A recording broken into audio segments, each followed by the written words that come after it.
Right. Okay. Morning. So, Kat, Kirsten, and Craig has moved to our will not live this down list because they paired Heike and I together, which is like asking the same person to argue about two different things, and so we have to do a fight. It's the voice in my head just speaking twice. So we apologize up front if it seems like we're arguing for the same thing, because we are. With your nose. The problems with phone we haven't figured out. All right. So when they asked us to do this topic, Kat WhatsApped me, which counts as FOMED. Is that if a doctor WhatsApps you, is that FOMED? So then I could have raised the green one. So she WhatsApped me, and she asked me, "Is this your title?" Because it was very long. It was like, what was the title? It was something. Do we need good EM physicians, or do we need good people that happen to be EM physicians? And I thought it was a really good topic, and so but she took a while to respond, and I realized it's because in between reading the title and responding, she fell asleep. So it's quite a dry topic, and our challenge is we've got to make it come alive, but it's something we're both very passionate about. So we changed it. We said they don't make doctors like they used to. Are we? Yeah, and so hopefully we'll give you some stuff to think about. Yeah. I don't know what the next thing is. As you can tell, Shaheem is really on the ball with the intro part of this. But I just want to say one little thing. So they gave me this debate, and then they made me debate with my boss. So Heike and Shaheem have a fight. Shaheem is Heike's boss. What do you think the last line of that sentence is going to be? Except everyone likes Heike. So it's like, in the left corner we have the Undertaker, and in the right we have this cute fluffy bunny. Hello, little bunny. You know, I mean, and she's like, half of you are her students, which is ridiculous. I mean, but I know who my staff are. I know who my staff are. If they do not cheer for me, all right.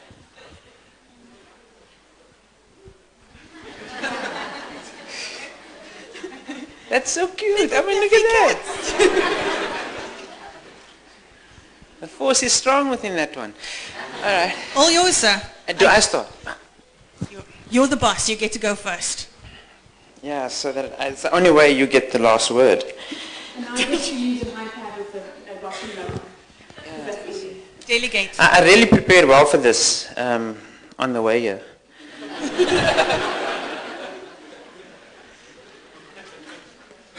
So you know why this is so intimidating, and we're going to go over our time, but you know why it's so intimidating to talk in front of you guys? And it's because, I mean, Heike has spoken at international conferences, I've spoken at international conferences. If you mess up at a conference, the only thing that is at stake is your reputation, you know. If you mess up here, I'm no longer cool. Now, for an old person, that's quite important, you know. I like my son to think I've got a cool dad, you know. Okay, so I thought what I'd do is start like in the movies with a poem on death. Can death be sleep when life is but a dream, and scenes of bliss pass as a phantom by, the transient pleasures as a vision seem, and yet we think the greatest pain is to die. How strange it is that man on earth should roam and lead a life of woe, but not forsake his rugged path, nor dare he view alone his future doom, which is but to awake. That was John Keats in 1814. It was a letter he wrote to his brother on his deathbed. Keats, who's known as a British romantic, one of the best great British poets, lost his father to TB, his mother a year later, and he himself died of TB 3 years after his brother's death at the age of 25. And the poem, they feel, was written because he wanted to console his brother during that time. He never signed it, so not everyone thinks it's a Keats poem. But what makes it very interesting for me is that Keats was also a physician. So one of the greatest poets was also medically trained. And Keats struggled for most of his life, which, 25, that's quite young. So for most of his life, struggled with the conflict between science and art. Does he give up medicine in order to pursue art? And I think it's not just Keats. The history is littered with really amazing artists who just happen to be physicians. Japanese poets, Albert Schweitzer, the philosopher Viktor Frankl. We have artists like, I've got to go through my notes.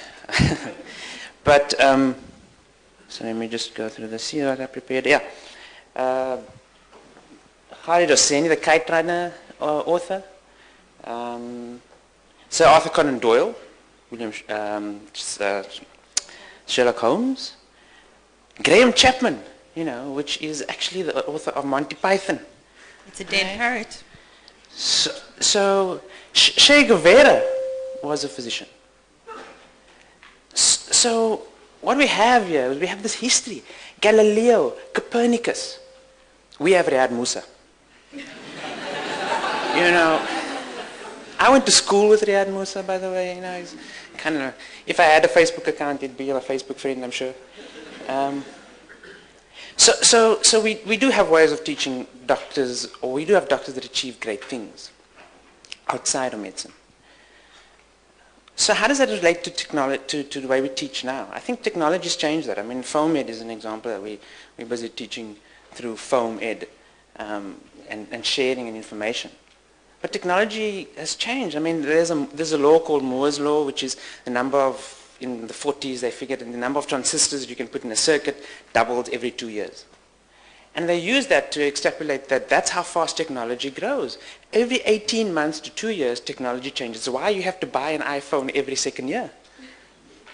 But it's not just technology, it is technology in medicine.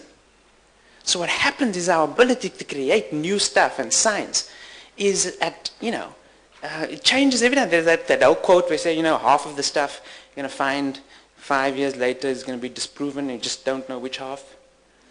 And the problem is, so what is the constant? The constant is we always treat people. They love, they care, they hate, they go lost, they die. But we never teach physicians how to deal with that. We never teach them how to have those difficult conversations. They'd be able to tell you the p-values, and they can do that in 140 characters whilst updating their Facebook status. They can diagnose murmurs through apps on their phone without even looking up at you. And so I think that one of the problems we have is we've lost the art of science. Wow. So I get all of this eloquence and, this moment of deep philosophical discussion. And it sounds like, Shaheem, you're kind of idolizing these great healers through time, the artists and the poets. And, as a medical educator, I thought I'd illustrate for you how that feels to me, the burden of this kind of weight of expectation.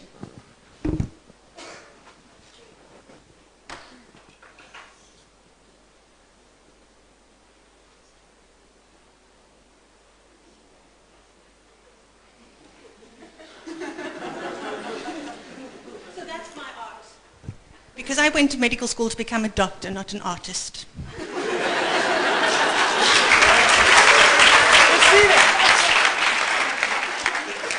None of my staff clapped, so well done. They're still crying at the Keats poem. So, art is good.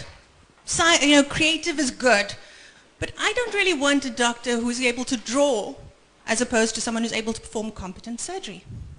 As William Osler said, medicine is science. And modern medicine is an applied science. You wouldn't go to a naturopath or a homeopath to fix your fractured femur. When you want your hand held and stroked and someone to read Keats to you, I might consider a naturopath. But modern medicine and the science of modern medicine is what brought us all here today. Modern medicine, vaccinations, the disease that has been plague, fever, pestilence. Without modern medicine, society wouldn't exist. Modern medicine has saved thousands of lives. But more than just saving lives, it's allowed people to live a good quality of life. In the last 200 years, our life expectancy due to medicine alone has increased almost 20 years. I don't know if I want to live 20 years more because I'd have to work for 20 years more, but I should have a reasonable quality of life. And without a good quality of life, we don't advance as a species. Without medicine, we wouldn't be here. We wouldn't have industry and technology and be able to wake up on a Saturday morning and tweet. So in fact, if you could say without modern medicine, there would be no iPhones, there would be no Twitter, and you could all go home. So I could stop my argument there, but I won't because I'm being scientific about it. Science. So I also looked up fantastic quotes, but they don't have the same amount of tear-jerking knowledge that yours do. And one of the challenges in higher education is that we have to have the science. Medicine as an applied science means that we have to have the knowledge, the knowledge of the basics, the fundamental basic grounds, to be able to have those interesting discussions that you said all of these artists and poets that had in order to add to the world. I'm a little distracted though because all of the physicians you mentioned, I fairly doubt that they were kind of distracted with revolutions and Monty Python and all of the rest, and I'm pretty sure they saw very few patients. And given the cost of higher education in the country, can we really invest in people who one day are going to write spam a lot? That's not worthwhile. So I will stop there. Yeah, okay. This issue of extended life, you know, I mean, but you have to want to live, isn't it? You need a cause, a why. It's all great to have 70 odd years of wandering around looking for a cause. I think the other issue of this population health that you speak of, you know, if that actually mattered to patients, then it would console me that there are 6.6 billion people in the world, because I'm not lonely. I could sit in a stadium. I could sit in a stadium and not feel lonely. So I think the issue of science and population goes beyond that. We don't live in populations. We live person to person. We live in individual, in the moment. And that life that you speak of, it's not a length that will measure our life. It's the life between the facts that counts. Those moments are the ones that count. And I think that if we cannot teach and open and sensitize our physicians to be sensitive to those issues, they miss them in the patients. So there's this other issue of social justice, right? Yeah, I will go there. Social justice. The relationship that is just and fair between an individual and society. You see. What we need more advocates. We need more health practitioners that can fight for the patient, that is the voice of the patient, that understands that the system is not just a thing that they work in, it is something that they work on. The other issue of social justice, and I will quote, you know, people who will outlive the reputation of probably everyone on your list, like Socrates, who said, there is a social contract that exists between the individual and society. And that social contract is there because as an individual in society, you have certain benefits, which means that you also have certain obligations and rules. And so what we need to ask ourselves is not, you know, what does society need me to be, but what does society need me to do? Health is filled with too many people who are concerned about their reputation, about their academic prowess, and not enough about society and what has happened. Che Guevara was a revolutionary and a doctor, and one of the reasons he did what he did and started revolutions and all other mayhem was because he toured as a medical student and was sensitized to the fact that there are poverty, the health issues, the issues of corruption within South America, and that led him to say that as a physician I am compelled to act. And that's what we need. We need physicians who can think about what's happening around them and not be blind to it because it doesn't fit into 140 characters, but actually thinks that it's more important to do than fit into 140 characters.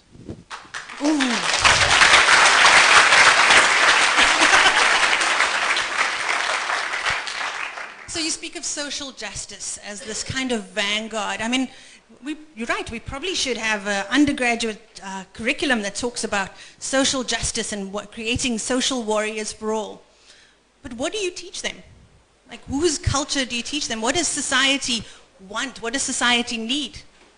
If you don't know what society needs by knowing the science, the epidemiology, the cost effectiveness, the cost efficiency, all you're going on is that idealistic ideas that you all had when you were 19, you were going to save the world, right?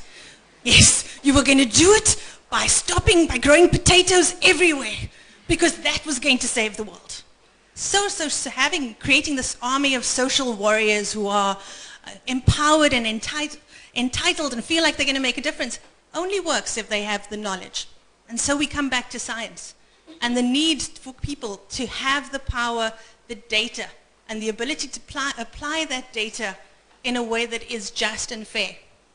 And if you think back on what you were like as an idealistic teenager, there were some difficult choices you didn't want to make because it was overwhelming.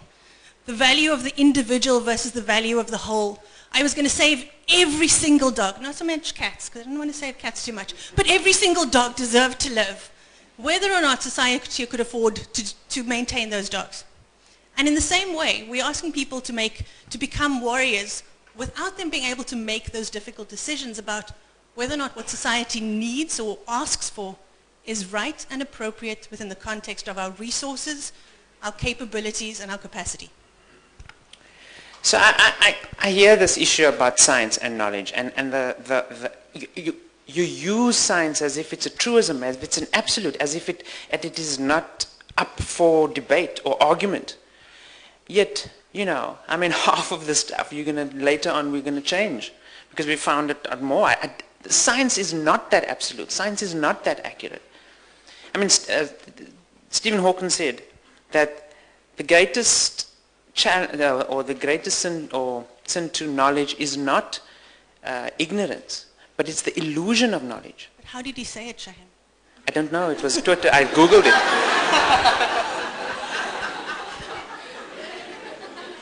So I think that if that is going to be, if things are going to change, if science is going to change, if knowledge is transient, if it has such a short half-life, then we should teach things that are far more permanent. Things that we assume people are going to pick up through everyday life, but actually they're so busy studying all the science, they can't see the life. So there's two things I want to respond to, because you kind of almost made a point there, and I think it's important to acknowledge that. And the first was the amount of time and what we need to teach people, and where we need to be explicit about what we want them to be. But can you really teach an undergraduate the ways of the world, the kind of way to be? When you're 18, when you're 20, you're not the same person you're going to be in the future. And you talk about this kind of greater humanitarian self as something that can be learned at a young age, but it's not. The person I am now and the person I was 20 years ago is very different. And it's supposed to be. You know, growing in humanities also requires time and experience, in the same way as growing as a clinician or a physician or an emergency care practitioner. It all requires time.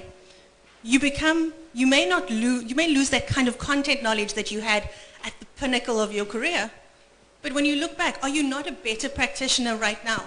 And it's not necessarily just about the details of the science. It's about the principles you learned at that point. Because medicine is an applied science.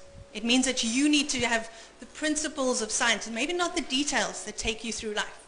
You need to be able to read, know how to read, where to read, how to examine evidence in a way that is balanced and appropriate. And I'd like to think that that's what we're actually teaching people in their undergraduates. Because otherwise we could all just stop practicing 5 years in when we suddenly know nothing, right? But this is the point. We've taught them the skills that you can go through a 40-year career and still be up to date because you have the principles of science down. So I guess we have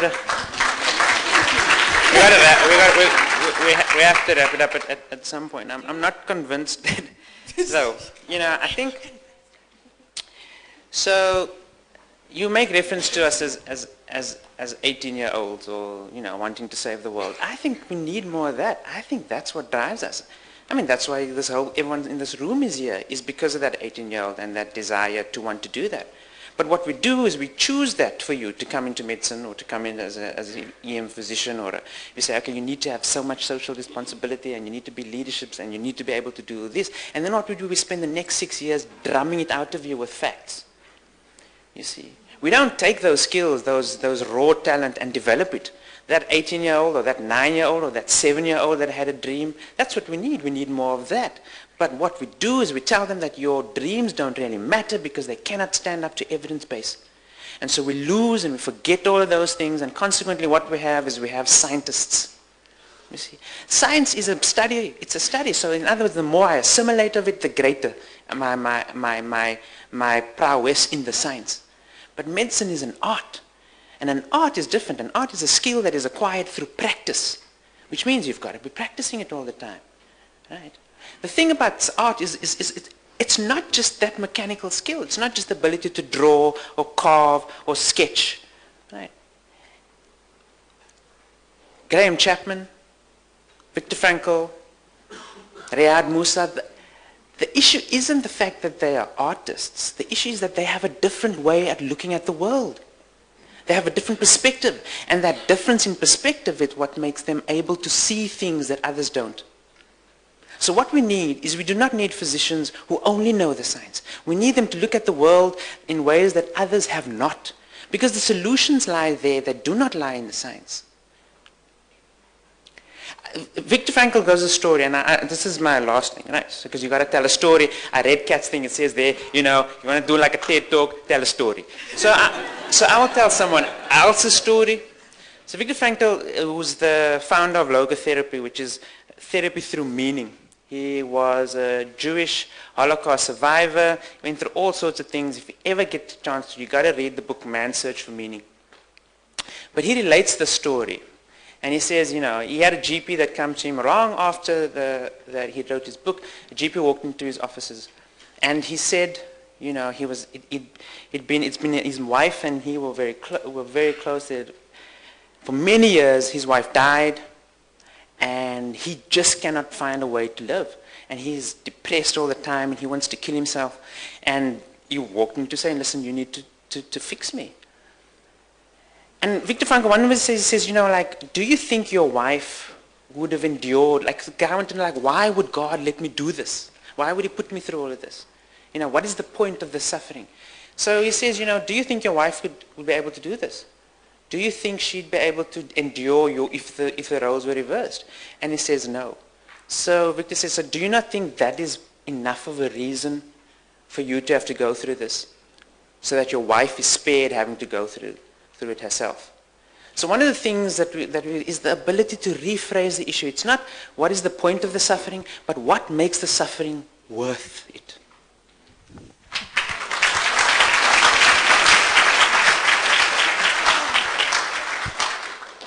And that was really touching, Shaheem, quoting other people's stories. And I can kind of picture a whole group of first-year students at many different universities struggling with the depths of Viktor Frankl and Aristotle and all of these deep texts that you feel would help create a context. And in the background of those students in my story, they look out the window and what do they see? They see all of these people protesting that fees must fall because we have a bunch of health sciences students spending 2 years and 3 million rand each reading about Aristotle. This is the challenge that we have. It would be fantastic if we could all do 10-year degrees for free that teach us how to be better people. But we can't. We live in a low resource environment. We have restrictions on the cost of higher education, on what we can achieve. And trying to make people better people just because they're going into a healing profession does not seem like value for money or the best way to spend resources when we've got an entire population in need. And I love your idealism because it sounds like you've been reading all of your great books and it's amazing. Really, really amazing. But what we really need is to have a balanced view. And I need the science to tell me that with the amount of resources I have, I can achieve this out of people. And for me, the most important thing and what society expects from me as a medical educator is to make sure that the provider that comes out the end of their 4 or 6 year training program is someone who is safe and competent, not someone who understands the struggles of society and is well read in Greek literature, but someone who can see a patient and not kill them. And that to me is the social justice that I have to deal with. Thank you. Yeah, don't clap for that. What's wrong with you?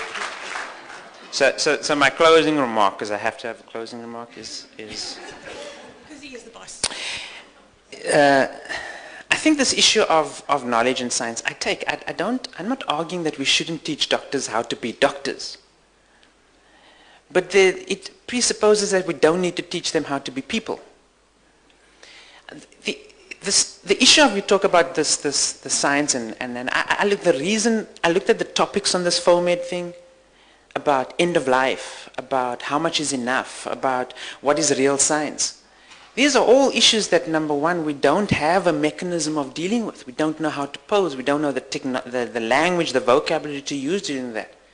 It's why we have to come to FOMED to be able to put it up there. So what we need is, we need students and medical professionals who know how to deal with these bigger, larger topics, the esoteric, the philosophical. Right? So what I think is happening is that science poses us many questions, but we do not know how to answer them. What is equitable in distribution of resources? What we need to teach medical students is the framework with which to deal that. You see, because science will pose the questions, but art will find the solutions. And that's the quote you guys need to write down. One day they're going to say, Shaheem de Vries. Thank you very much.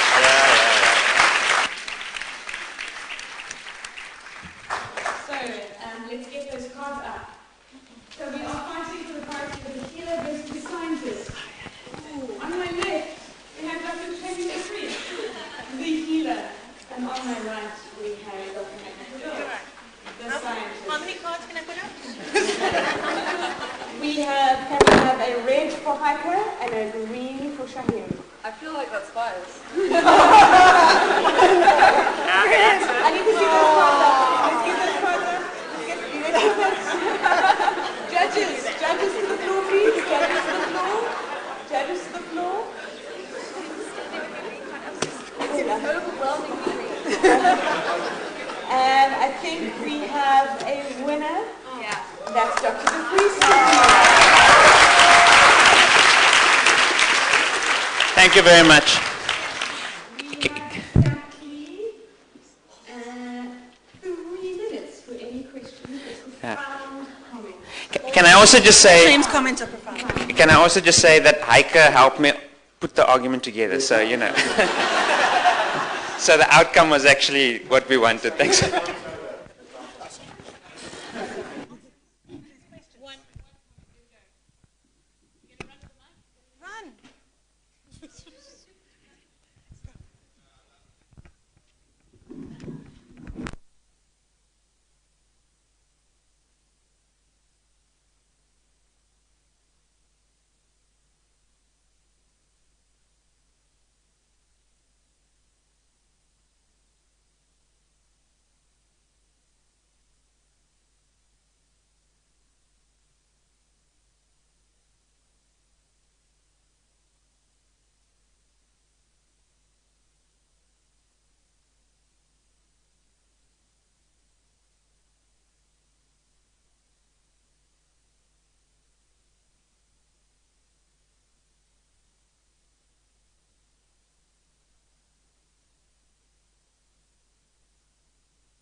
That sounded like a red answer, question, but I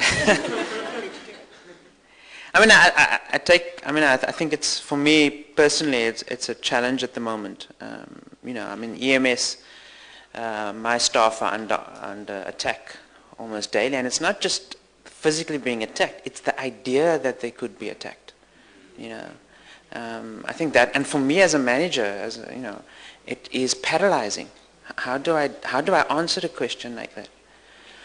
I think one of the things that I've kind of looked at is to start giving the individual a lot more power. I hear you. I hear the issue about society and all these things.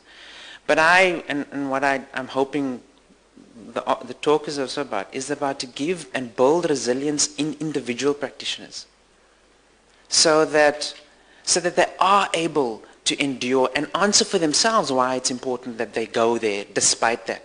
Why it's important that they work those shifts, not because they are told to work them, but because for them that's what they want to do. You see, I think this is what we do not teach. We do not teach our young graduates that they have a choice, but it's important that they know why they're making those choices. Because if they know why they're making those choices, they do not look for the answers outside of their immediate realm. They look at the answers within. And I know that my staff, I can never guarantee that their safety. Just like I can never guarantee that physicians are going to, or doctors are going to be respected and valued. But I've got to make them realize that it's not me that's putting them there, that it's a choice that they want to do, that it's a thing that they want to sacrifice. You see, that's more important. The self and purpose and the why of the individual is how we're going to build better societies. Because then when the politicians or the law enforcement or society fixes all the other stuff, they'll still be there. So I don't really have an answer for that question, but I think that for me the power lies in the individual. And that's, that's kind of why we educate, isn't it?